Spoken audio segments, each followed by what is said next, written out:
तो ये जो क्वेश्चन है 2010 और 2017 में आया हुआ क्वेश्चन है, 3 मार्क्स में। क्वेश्चन क्या बोल रहा है, deduce the expression for the potential energy of a system of 2 point charges Q1 and Q2 brought from infinity. कहां से लेके आए हो आप उन चार्जेस को? इंफिनिटी से लेके आए हो। किन किन पॉइंट्स पे लेके आए हो? R1 and R2 respectively. किसकी प्रेजेंस में? लेकिन in presence of an external electric field. Electric field वहां पर प्रेजेंट है जिस रीजन में आप उसको ला रहे हो। ये बात समझ आई सभी को? जिस पॉइंट पर आप लेके आ रहे हो, मतलब R1 और R2 पे, वहां पर ऑलरेडी एक इलेक्ट्रिक फील्ड एग्जिस्ट कर रही है ऑलरेडी। मतलब क्या है कि लेट सपोज ये कोई मान लेते हैं जहां पर एक एक्सटर्नल इलेक्ट्रिक फील्ड जो है E, ये एग्जिस्ट कर रही है इस रीजन में। तो मान लेते हैं कि यहां पर आप लेके आ रहे हो Q1 को, ठीक है, और यहां पर आप लेके आ रहे हो Q2 को। और Q1 को किस उस पे लेके आ रहे हो? R1 पे। और Q2 को किस पे लेके आ रहे हो? R2 पे। कहां से लेके आ रहे हो जल्दी बताओ? इन्फिनिटी से किस पे लेके आ रहे हो? इस R1 वाली डिस्टेंस पे। और इसको भी आप इन्फिनिटी से कहां पे लेके आ रहे हो? इस वाली डिस्टेंस पे। बट ये दोनों चार्जेस जो आ रहे हैं, ये दोनों चार्जेस एक ऑलरेडी एग्जिस्टिंग इलेक्ट्रिक फील्ड की प्रेजेंस में आ रहे हैं। मतलब यहां पर ऑलरेडी इलेक्ट्रिक फील्ड है। थोड़ा लॉजिक चेक करते हैं। अच्छा, उससे पहले लिख लेते हैं, मान लेते हैं कि let potential at R1 and R2, let potential at R1 and R2 be V of R1 and V of R2। मतलब potential at point R1 and potential at point R2। Okay, please समझना बहुत ध्यान से यार। जब आप Q1 को लेके आओगे R1 की डिस्टेंस पे, क्या कोई अपोज करने वाला है इस Q1 के आने को? यार अगर यहाँ पे इलेक्ट्रिक फील्ड नहीं होती, मान लेते हैं इलेक्ट्रिक फील्ड नहीं होती, याद है कुछ क्वेश्चंस में हमने टर्म यूज किया है फ्री स्पेस करके, W1 is equals to 0। Yes sir. क्यों? क्योंकि चार्ज फ्री स्पेस में एंटर कर रहा है। क्या यहाँ पर फ्री स्पेस है हमारे पास? हमारे नो पास सर। फ्री स्पेस नहीं है। क्यों नहीं है फ्री स्पेस? क्योंकि यहाँ पर एक इलेक्ट्रिक फील्ड ऑलरेडी एग्जिस्ट कर रही है। लिखा हुआ है ना। आप इनको लेके आ रहे हो किसकी प्रेजेंस में लेके आ रहे हो? In presence of an external electric field E। एक इलेक्ट्रिक फील्ड ऑलरेडी एग्जिस्ट कर रही है। अब आपको नहीं लगता कि इलेक्ट्रिक फील्ड को जहां चार्ज दिखता है, इलेक्ट्रिक फील्ड उस पर एक फोर्स मार देती है? तो अगर यहां पर इलेक्ट्रिक फील्ड ना होती तो क्या आपको Q1 को लेके आने में कुछ वर्क करना पड़ता? जो क्वेश्चंस हमने किए हैं ऑलरेडी, किए हैं हमने, ये वाले क्वेश्चंस रिवीजन में भी किए हैं। बोलो, अगर इलेक्ट्रिक फील्ड ना होती यहां पर तो क्या चार्ज के ऊपर कोई फोर्स मारता Q1 के ऊपर, जब पहले Q1 आ रहा है तो? No no sir. सर। कोई फोर्स नहीं मारता। बट यहाँ तो ऑलरेडी इलेक्ट्रिक फील्ड बैठी है ना। तो जब ऑलरेडी इलेक्ट्रिक फील्ड बैठी है तो ये इलेक्ट्रिक फील्ड इस Q1 के ऊपर क्या मारेगी? फोर्स। और आपको फिर इसको Q1 को लेके आना है R1 पे, तो आपको क्या करना पड़ेगा? कुछ ना कुछ वर्क वर्क डन। तो work done in bringing Q1 कहां से लेके आ रहे हो भाई? From infinity. कौन से पॉइंट पे लेके आ रहे हो? R1 पे। क्वेश्चन में दिया हुआ है किसके against? Against the external electric field. Against the external electric field. बात समझ आई सभी को? तो वर्क डन कितना करना पड़ेगा? आपको वर्क डन का फॉर्मूला याद है? Divided by Q0 is equals to, कहां से कहां पे चल रहे हो? इंफिनिटी से कहां पे आ रहे हो? जल्दी बताओ। R1। R1 पे। तो क्या लिखोगे? पोटेंशियल डिफरेंस किसके इक्वल होगा? पहले वाला। कहां से आ रहे हो यार? अगर आप work done VR1 minus V infinity. Infinity से R1 पे आ रहे हो, तो infinity R1 by Q0 is equals to VR1, बहुत बढ़िया, माइनस V इंफिनिटी। तो किसको लेके आ रहे हो? Q1 को लेके आ रहे हो। तो W1 by Q1 is equals to potential at point R1 minus potential at infinity. What is potential at infinity? 0।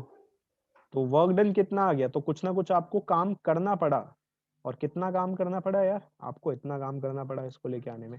भाई सबको क्लियर हो गया कैसे निकाला है ये work done? Yes into potential at R1। बिल्कुल सिमिलरली सिमिलरली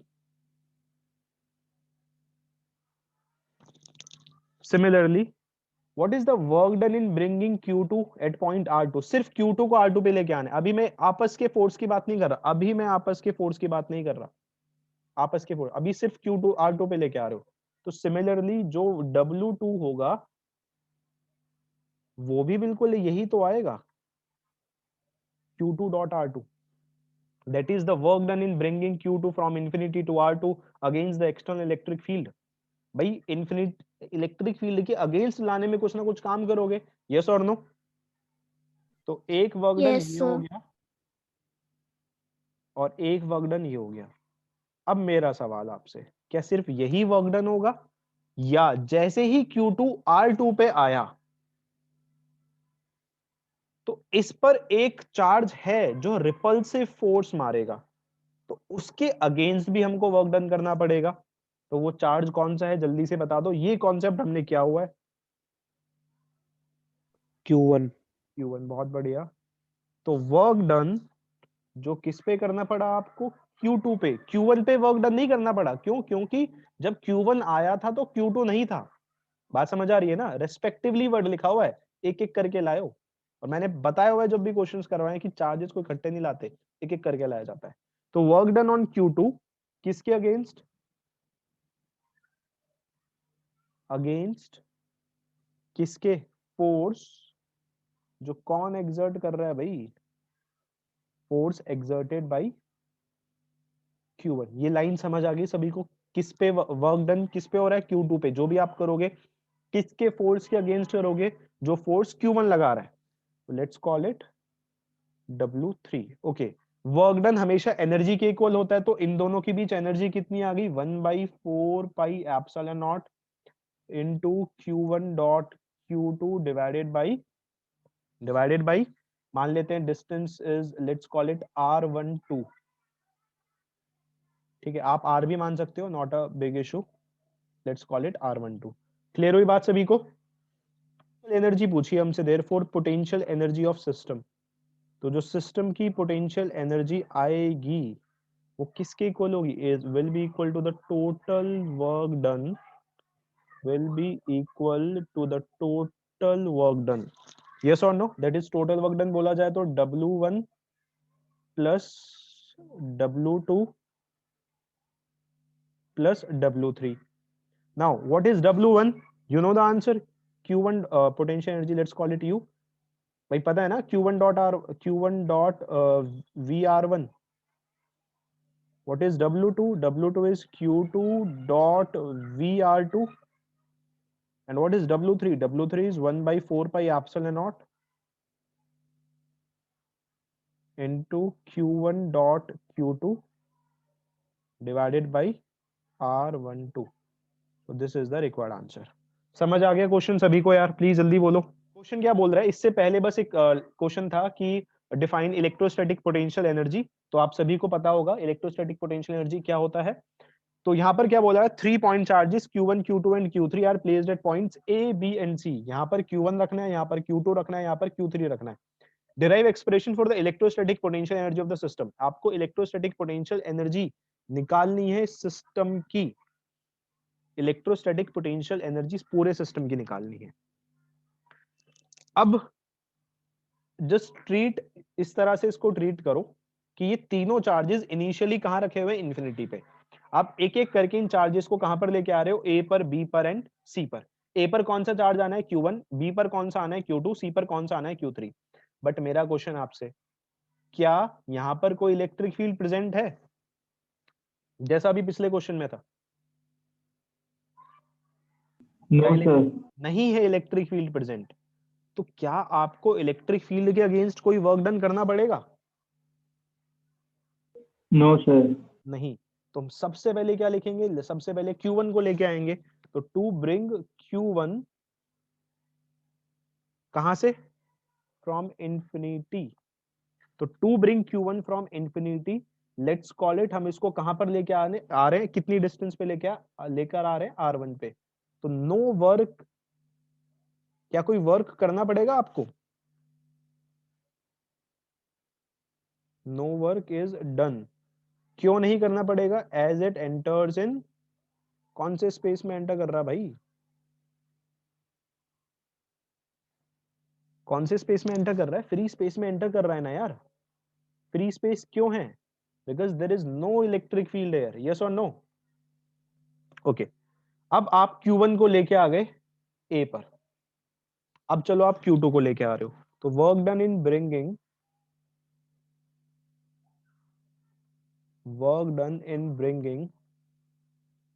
Q2, ठीक है। कहां से लेके आ रहे हो यार? कहां से लेके आ रहे हो Q2 को?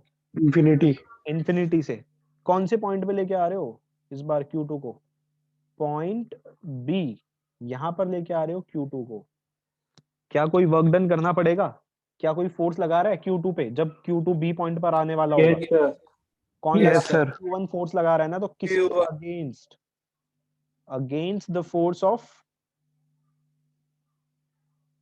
Against the force of Q1, yes और नो? तो कुछ ना कुछ वर्क डन करना पड़ा, तो W2 is equals to, work done किसके इक्वल होगा? एनर्जी के। तो इन दोनों के बीच में पोटेंशियल एनर्जी कितनी होगी? Q1 डॉट Q2, डिस्टेंस कितनी है? R12। समझ आई बात सभी को? नाउ अब आप लेके आ रहे हो किसको? Work done in bringing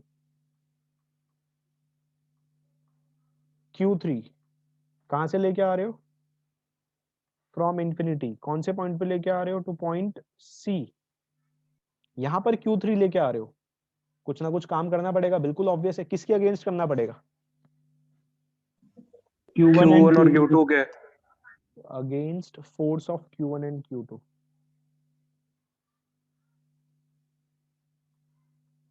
okay, तो एक वर्क डन आपको करना पड़ेगा किसके?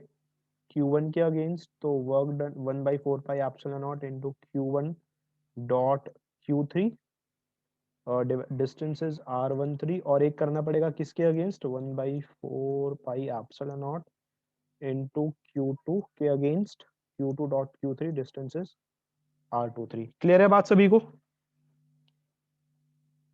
तो हमसे पोटेंशियल एनर्जी पूछी है, therefore total potential energy of system किसके इक्वल हो जाएगी? तीनों वर्क डन को क्या कर दोगे आप?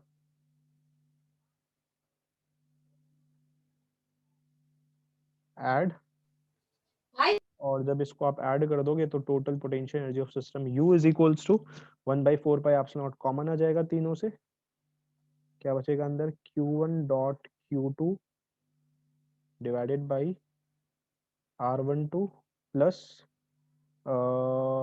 Q1 dot Q3 divided by R13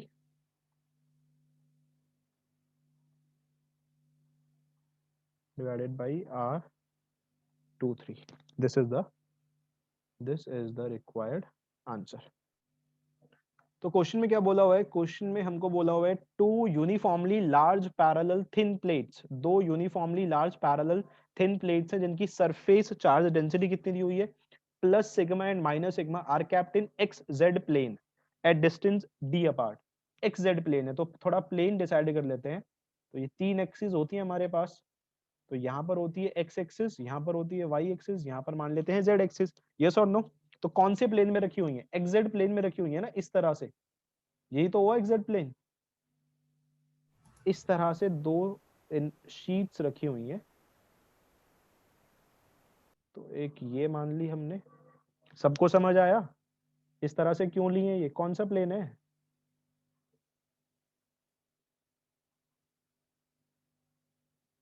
तो यहाँ पर है प्लस सिग्मा वाली ऊपर, और यहाँ पर कितनी है? माइनस सिग्मा वाली। तो ये प्लस हो गया, और यहाँ पर क्या हो गया? माइनस। ओके, क्या बोल रहे हैं फिर? आर डिस्टेंस कितनी डिस्टेंस पर है भाई? D डिस्टेंस पर है, ये डिस्टेंस D।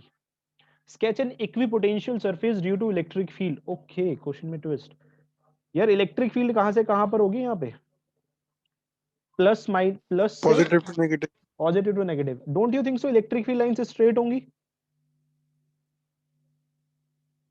अरे पॉजिटिव टू नेगेटिव सीधी तो यस है नहीं, सर। ऐसे ऐसे। और जब ऐसे होती है तो इक्विपोटेंशियल सरफेस ऐसी ही तो बनती है। Yes sir, perpendicular. परपेंडिकुलर उसके। एक मिनट को मैं जरा लाइन दिखा देता हूँ, थोड़ा सा ना 3D डायग्राम सा लग रहा है, तो इसलिए आपको शायद मतलब समझ नहीं आया कि हुआ क्या है। बट ये एग्जैक्ट प्लेन में रखा हुआ है, तो इलेक्ट्रिक फील्ड हो गई। तो ये वाली जो सरफेस है, ये वाली जो सरफेस है, ये जो मैंने ब्लू से बनाई है, ये ब्लू वाली सरफेस कौन सी सरफेस है? This is the equipotential surface. अच्छा, इक्विपोटेंशियल सरफेस पे पोटेंशियल डिफरेंस कितना? 0। तो v इज इक्वल्स टू 0 यहाँ पर। और कितनी डिस्टेंस पे होगी? ये इक्वल डिस्टेंस पे होगी, दैट इज d/2। आप ये d/2 ना मार्क करो तब भी काम चल जाएगा। अच्छा, समझ आ गया सभी को? इक्विपोटेंशियल सरफेस हमने बना दी यहाँ पे। If a particle of mass m and charge -q remains stationary between the plates, अगर एक पार्टिकल जिसका मास m है और चार्ज -q है, अगर वो बीच में रुका हुआ है, what is the magnitude and direction of this field? अगर रुका हुआ है, रुका होने का मतलब मास m है, तो पार्टिकल, मान लेते हैं यहां पर कहीं पर कोई पार्टिकल है जिसका मास m है, तो इसका वेट कहां लगेगा? Vertically downwards. तो इस पे फोर्स कहां लगना चाहिए? अरे इसको स्टेशनरी रखने के लिए फोर्स कहां रखना चाहिए? अपवर्ड। अपवर्ड। और particle of mass m to be stationary, अगर अपने को इसको स्टेशनरी रखना है तो ये नीचे क्यों गिरेगा? अपने वेट की वजह से। तो F कहां लगना चाहिए? F should act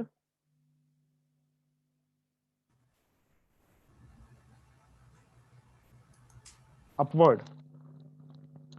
but electric field कहां लगेगी? सर इलेक्ट्रिक फील्ड तो पॉजिटिव टू नेगेटिव ही। कहां लग रही है फिर electric field? Positive to negative. तो electric field is acting vertically downward. कोई रीजन बता सकता है फोर्स और इलेक्ट्रिक फील्ड ऑपोजिट क्यों है? मैं चलो हिंट दे देता हूँ, पकड़ने, हिंट सर पकड़ने क्योंकि चार्ज पे -q है ना, वो माइनस चार्ज चार्ज है नेगेटिव है, तो वो और रिपेल नेगेटिव करेगा चार्ज उसको। के केस में इलेक्ट्रिक फील्ड और फोर्स कहाँ होते हैं? हमेशा ऑपोजिट डायरेक्शन में होते हैं। तो इलेक्ट्रिक फील्ड नीचे है तो फोर्स ऊपर लगना चाहिए, यस और नो? Yes sir. तो for particle of mass to be stationary, F should act upward. So